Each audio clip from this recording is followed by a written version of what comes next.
মা নামের কলঙ্ক। তুমি যদি মা হতে তাহলে আমাদেরকে এভাবে ছেড়ে যেতে না। আমার আব্বু তোমার জন্য আর কষ্ট পায় না।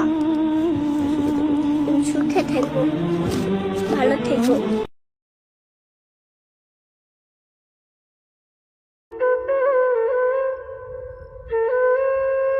যারা সন্তান থাকতে পরকিয়া করো, রঙিন রঙিন স্বপ্ন দেখো, তাদেরকে বলতেছি তোমার এই রঙিন স্বপ্ন থাকবে না। মিলিয়ে দেখো, প্রত্যেকটা সন্তান এই পৃথিবীর বুকে সব থেকে বেশি বিশ্বাস করে তার বাবা আর মাকে। আর সেই বাবা মার চরিত্রটা যদি খারাপ হয়, ওই সন্তানের জীবনটা কতটা ধ্বংস হয়। এই কুলাঙ্কার বাবা মা শোন, তোদের জন্য তোদের সন্তানেরা মৃত্যুর আগ পর্যন্ত যন্ত্রণায় কাতরায়। বাবা মা থাকতেও বিপদে আপদে বাবা মাকে কাছে পায় না। শৈশবকালে বাবা মার আদর কিরকম হয় একসাথে, তোরা এই অনুভূতিটা জন্মাতে দেশ না। একটা ছোট বাচ্চা যখন দেখে অন্য একটি বাচ্চাকে তার বাবা আদর করতেছে, কুলে নিয়ে বাজারে যাচ্ছে, মজা কিনে দিচ্ছে, কিন্তু তার বাবা নাই। বাবা কাকে বলে? এই অনুভূতিটা তোরা তৈরি করতে দেস না, তৈরি করস না।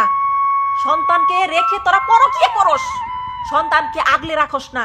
সন্তান নিজের চোখে দেখে অন্য একটি বাচ্চার মা তাকে কত আদর করতেছে, গোসল করিয়ে দিচ্ছে, ঘুরে ঘুরে খাবার খাওয়াই দিতেছে, কিন্তু তাকে আদর করার মতো কেউ নাই। তার মা নাই, মা আছে, মা পরকিয়া করে, মা তাকে ছেড়ে চলে গেছে।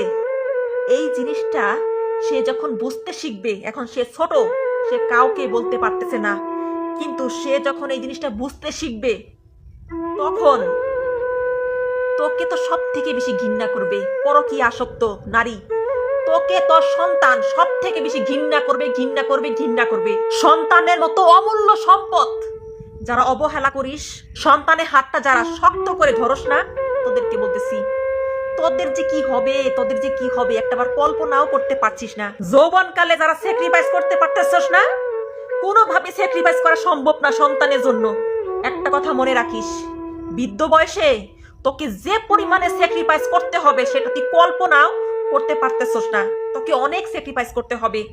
তুই যখন দ্বিতীয় বিয়ে করবি, ওই ঘরের সন্তানরা তোকে খালি উষ্টা মারবে। নারীদেরকে বলতেছি, উষ্টা মারবে। বৃদ্ধ বয়সে সন্তানের আদর পাওয়ার কথা, সন্তান আগলে রাখবে, সন্তান মুখে খাবার তুলে দিবে, এরকম আদর তোদের কপালে নাই। যারা নষ্টামি করস, নারী পুরুষ নষ্টামি করস, বৃদ্ধ বয়সে তোদের পাশে কেউ থাকবে না। তখন তোরা হারে হারে বুঝতে পারবি। তোরা সন্তান যতই জন্ম দিস, তোদের জন্য তোদের সন্তানদের মনে বিন্দু পরিমাণ শ্রদ্ধা বলস, মায়া বলস, ভালোবাসা বলস, কোনো কিছুই থাকবে না। যেটা থাকবে শুধু থাকবে ঘৃণা। তোদেরকে তোদের সন্তান ঘৃণা করবে। আমার কথাগুলো ভালো লাগতেছে না, তাই না? সহ্য করতে পারতেছস না পরকীয়া আসক্ত নারী পুরুষ। কিন্তু যারা পরকীয়া করতেছস, যারা আমার এই ভিডিওটা দেখতেছস, একটা সময় মিলিয়ে দেখিস আমি কয়টা কথা মিথ্যা বলেছি আর কয়টা কথা সত্য বলেছি। মিলিয়ে দেখিস, প্রকৃতি ছাড় দেয়, ছেড়ে দেয় না, এই কথাটা মাথায় রাখিস।